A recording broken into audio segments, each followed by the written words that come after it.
ETF index mutual funds నేర్చుకుని stock మార్కెట్లో రాణించాలనుకుంటున్నారా? వెంటనే ఈ నెంబర్కి కాల్ చేయండి. నమస్తే, welcome back to Suman TV. Present మనతో పాటు ఉన్నారు తోడు నీడ ఆర్గనైజేషన్ నుంచి రాజేశ్వరి మేడం. నమస్తే మ్యామ్. నమస్తే నవీన. మేడం, లవ్ అనేది చాలా బాగుంటుంది కదా, ప్రతి ఒక్కరి జీవితంలో ప్రేమ అనేది ఖచ్చితంగా ఉంటుంది. స్కూల్ ఏజ్లో ఒకటి, ఇంటర్మీడియట్, డిగ్రీ, ఎంతమంది లవ్ చేసినా పెళ్లి చేసుకునేది మాత్రం మళ్ళీ వేరే వాళ్ళతో ఉంటుంది ఖచ్చితంగా. సరే, మనం ఒక న్యూస్ గురించి మాట్లాడుకుంటే ఆల్రెడీ ఆర్టికల్ వచ్చింది ఒకటి. ఇంటర్మీడియట్ అప్పుడు ప్రేమించుకున్నారు, కానీ పెళ్లి అవ్వలేదు. కొన్ని కారణాల వల్ల విడిపోయారు. ఎవరి లైఫ్ వాళ్ళు, ఎవరు పిల్లలు మనవలు కూడా ఉన్నారు. 60 ఏళ్ల తర్వాత మళ్ళీ వాళ్ళు పెళ్లి చేసుకున్నారంటే చాలా ఆశ్చర్యం. అది కేరళ స్టోరీ కదా, కెనడా స్టోరీ. ఒకసారి మరి పేపర్లో. మీరు చెప్తే దాని గురించి బాగుంటుంది. ప్రేమకు వయస్సు లేదు, ప్రేమకు మనసే గాని వయస్సుతో సంబంధం లేదు అనడానికి ఇది ప్రత్యక్ష ఉదాహరణ. ఎందుకంటే 60-70 ఏళ్ళు వచ్చి ఇప్పుడు ప్రేమ ఏమిటి అనుకుంటాం, కానీ ఆ వయసులో కూడా ప్రేమ పుడుతుంది. ఇంకెంతకంటే ప్రత్యక్ష సాక్ష్యం ఏం కావాలి?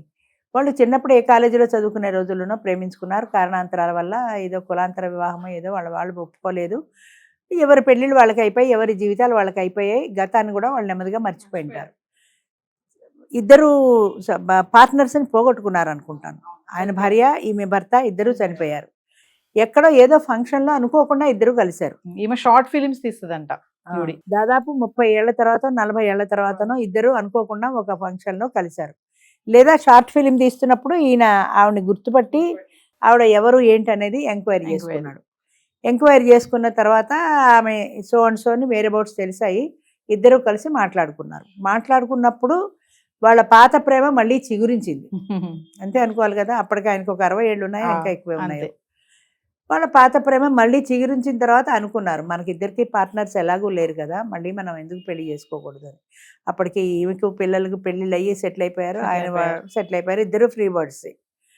సో అంచేత పాత ప్రేమను మళ్ళీ చిగురింపజేసుకోవాలి. మనకి ఇది వరకు ధైర్యం సరిపోలేదు, ఇప్పుడు మనకి ప్రాబ్లమ్స్ ఏమీ లేవు కాబట్టి మనం పెళ్లి చేసుకుందామని ఒక నిర్ణయానికి వచ్చారు. మళ్ళీ పెళ్లి చేసుకున్నారు. పిల్లలు కూడా ఇక్కడ అంగీకరించడం చాలా అది ఇంకా ఎక్కువ విశేషం. చాలా చోట్ల పిల్లలు ఒప్పుకోరు. ఇప్పుడు మా దాంట్లో ప్రాబ్లం కూడా అదే, చాలా మంది పిల్లలు ఒప్పుకోరు. ఎందుకంటే అది పరువు నష్టం అంటారు, అదేదో పరువుకు సంబంధించిన విషయం అని. పిల్లలు ఒప్పుకున్నారు, వీళ్ళు ఒప్పించారు. కారణం ఏదైనా కానీ మొత్తం మీద ఆనందంగా పెళ్లి చేసుకున్నారు. ఇష్టపడ్డ వ్యక్తులతో హ్యాపీగా సుఖ సంసారం సాగిస్తున్నారు 60 ఏళ్లలో. అందుకే అంటున్నారు, ప్రేమకి మనసే కానీ వయసు లేదని. 60 ఏళ్ళు అయితే ఏం కాక, ఇద్దరు చిన్నప్పటి స్నేహభావమే వాళ్ళ మైండ్లో ఉండిపోయింది. ఇప్పుడు ముసలాళ్ళు అయిపోయాము, ఆమె ముసలి ముఖం పడిపోయింది, ఈయన ముసలి ముఖం పడిపోయింది అని కాకుండా, వాళ్ళు ఈ టీనేజ్లోనో యంగేజ్లోనో ఉన్నప్పుడు, యంగ్స్టర్స్గా ఉన్నప్పుడు కాలేజీలో ఏ ప్రేమ అయితే వాళ్ళల్లో పుట్టిందో అదే వాళ్ళ మనసులో ఉండిపోయింది. అంచేత అది తప్పనిసరిగా దాన్ని పండించుకోవాలనుకున్నారు. అవకాశం కలిసి వచ్చింది, పండించుకున్నారు. కానీ కొన్ని విషయాల్లో మేడం, పిల్లలు నిజంగానే చాలా అంటే స్వార్థపరులు అనుకోవాలా ఏమనుకోవాలో తెలియదు, కానీ కొంతమంది ఒప్పుకోరు అసలు. మీరు పెళ్లి చేసేసుకుంటే ఏంటి, తర్వాత మా పరిస్థితి ఏంటి అంటే, వాళ్ళు అప్పటికి సెటిల్ అయిపోయి ఉన్నా కూడా మాకు పరువు, సొసైటీ మమ్మల్ని ఏమంటది, చుట్టాలు మమ్మల్ని ఏమంటారని, అంటే వీళ్ళ స్వార్థమే అనుకోవాలా దాన్ని? మరి ఖచ్చితంగా స్వార్థమే. ఇప్పుడు ఇదివరకు కూడా రెండో పెళ్ళి అనేది ఉన్నది. కాకపోతే 60-70 ఏళ్ళు వచ్చిన వాడు రెండో పెళ్ళి 20 ఏళ్ళు 25 ఏళ్ళ వాళ్ళనే చేసుకునేవారు.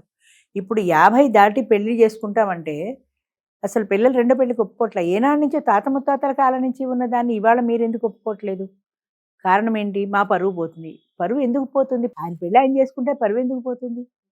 ఇప్పుడు ఏంటంటే తోడు నెడలో 50 సంవత్సరాలైన ఆడది కూడా పెళ్ళికి ముందుకు వస్తుంటే పిల్లలు ఒప్పుకోవట్లా. నీకు ఈ వయసు వచ్చి పెళ్ళి అవసరమా? ఎన్నిసార్లు తల బద్దలు కొట్టుకు చెప్పిన అర్థం కాని విషయం ఏంటంటే, పెళ్ళి అంటే సెక్స్ ఒకటే కాదు, అది ఇద్దరూ కలిసి ఒక స్నేహబంధంగా కొనసాగించే జీవనయానం. అది ఇద్దరు కష్ట సుఖాలు ఒకళ్ళకొకళ్ళు పంచుకుంటూ షేర్ చేసుకుంటారు. మీరు ఉద్యోగాలు వచ్చి ఎక్కడికో వెళ్ళిపోయారు, ఉద్యోగం మానేసి దగ్గరికి వచ్చి కూర్చోమంటే కూర్చుంటారా మీరు? లేదు, వీళ్ళనే అక్కడికి రమ్మంటారు. అలా వెళ్ళి అమెరికాలో వెళ్ళి వెనక్కి వచ్చేసిన వాళ్ళు ఎంతమంది లేరు? ఒక పని మనిషి బతుకు అయిపోతుంది వాళ్ళది. ఇంట్లో గిన్నెలు తోమడం, గదులు తోడడం, మన వాళ్ళని చూసుకోవడం, వాళ్ళని స్నానాలు చేయించడం, తయారు చేయడం, ఇది తప్ప వాళ్ళకి లైఫ్ లేదా? వాళ్ళకి ఇష్టాలు లేవా? వాళ్ళ కోరికలు లేవా? వాళ్ళ పార్ట్నర్తో కలిసి వాళ్ళు సరదాగా గడపాలనే కోరిక ఉంటుంది కదా. 50 ఏళ్ళు వచ్చినా ఆ కోరికలు చావవు కదా. దానికోసం వాళ్ళు ఒక పార్ట్నర్ కోరుకుంటే ఎందుకు అభ్యంతరం పెడతారు పిల్లలు? పెద్ద సంపన్న కుటుంబాల్లో ఆస్తి ప్రాబ్లం. ఆయన పెళ్లి చేసుకుంటే ఆమె కూడా ఒక షేర్ వెళ్తుంది, ఆ షేర్ వెళ్ళడం ఇష్టం ఉండదు. అందుకనే తోడు నెడలో లివ్ ఇన్ రిలేషన్ కూడా ప్రవేశపెట్టాం. లివ్ ఇన్ రిలేషన్లో ఏంటంటే ఎలాంటి ఆస్తి హక్కులు ఉండవు. ఇద్దరు ఫ్రెండ్స్లో ఒకే ఇంట్లో కలిసి ఉంటారు, ఒకరికొకరు తోడుగా ఉంటారు. ప్రాపర్టీ రైట్స్ ఇద్దరికీ లేవు, ఆమెకి లేదు, ఆయనకి లేదు.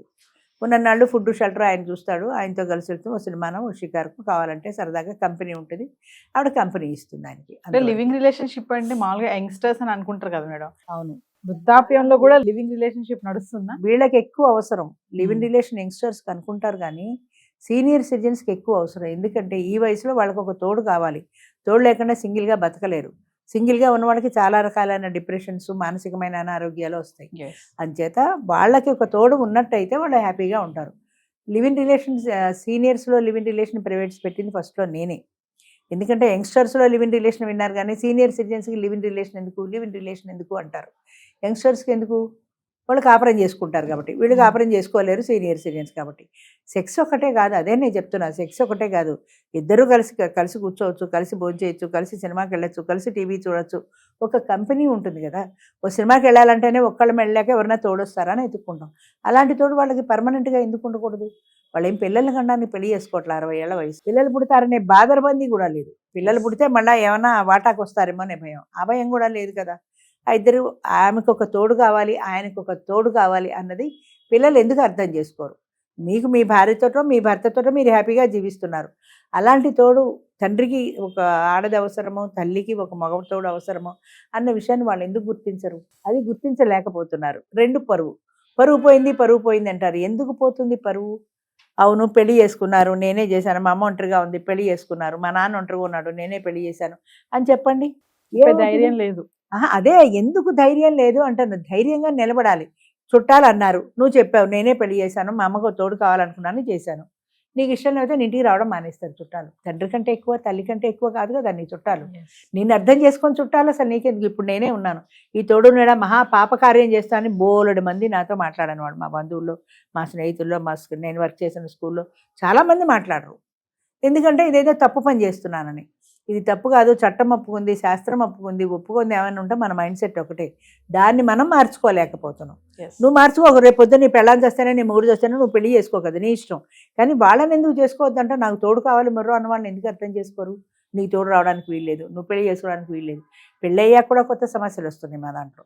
పెళ్ళి అయిన తర్వాత ఇప్పుడు మీ ఛానల్ వాళ్ళు ఎవరో ఇంటర్వ్యూకి పిలుస్తారు వాళ్ళని, వాళ్ళు రారు. పెళ్లి చేసుకున్నారు కదమ్మా, ఇంక మీకు భయం ఏంటంటే, మా పిల్లలు ఒప్పుకోవట్లేదండి. పెళ్లి చేసుకున్నావు, నోరు మూసుకొని చేసుకున్న దాని ఇంట్లో కూర్చోక రోడ్డు ఎక్కి టీవీలో ఎందుకు కనపడ్డా మా చుట్టాలందరూ ఫోన్లు చేసి మమ్మల్ని అడగరా? ఇప్పుడు ఎదరు అడిగితే జవాబు చెప్పే ధైర్యం నీకు ఉండాలి. ఆ పిరికితనంతో వాళ్ళని ఎందుకు పెళ్లి చేసుకోవద్దంటారు? పెళ్లి చేసుకోవద్దంటే మీడియా ముందుకు రావద్దంటారు ఎందుకు? వాళ్ళు పెళ్లి చేసుకున్నారు కాబట్టి ధైర్యంగా చెప్తున్నారు కాబట్టి 10 మంది చూసి ఇన్స్పైర్ అయ్యి ఇంకా ముందుకు వచ్చే అవకాశం ఉంటుంది కదా. వాళ్ళు పెళ్లి చేసుకున్నారు, వాళ్ళు హ్యాపీగా ఉన్నారని. అది అర్థం చేసుకోరు పిల్లలు. కొంతమంది పిల్లలు అర్థం చేసుకుంటారు, కానీ పెళ్లి చేసుకుని మీ ఇంట్లో మీరు సైలెంట్గా ఉండండి, బయటికి రాకండి, ఎవరికి చెప్పండి. కానీ ఇక్కడ ఈ విషయంలో మాత్రం పిల్లల్ని హ్యాట్స్ ఆఫ్ చెప్పాలి. వాళ్ళు ఒప్పుకొని వాళ్ళిద్దరికి మళ్ళీ పెళ్లి చేయడము, అంటే చిన్ననాటి ప్రేమ 60 ఏళ్లలో మళ్ళీ వాళ్ళు వాళ్ళు అర్థం చేసుకొని వాళ్ళ పెళ్లి చేయడం అనేది చాలా గొప్ప విశేషం. అలా ఎంకరేజ్ చేస్తే పిల్లలు కూడా ఇంకా చాలా మంది ముందుకు వస్తారు. ఒంటరితనం అనే దాంట్లోంచి బయటపడలేని వృద్ధులకి ఇది ఒక సువర్ణ అవకాశంగా భావించాలి. అంతేగాని ఈ వయసులో మీకు పెళ్ళేందుకు, ఈ వయసులో మీకు పెళ్ళేందుకు. పెళ్ళి అనేది తోడు కోసం, అది మర్చిపోతున్నారు. పెళ్ళి అనేది సంసారం చేసి పిల్లల్ని కనడానికి మాత్రమే కాదు, ఒక జీవితకాలము ఒక మనిషి తోడు ఉంటుంది అని. ఆ తోడు చనిపోయినప్పుడు ఇంకొక తోడు వెతుక్కోవడంలో తప్పులేదు కదా. అది అర్థం చేసుకోవాలి పిల్లలు కూడా. అక్కడ ఏంటంటే పిల్లలు కూడా అర్థం చేసుకున్నారు కాబట్టి వాళ్ళు మిగిలిన జీవితమైనా శాశ్వత జీవితాన్ని హ్యాపీగా గడపగలుగుతారు. Hats off to them. Thank you Naveena.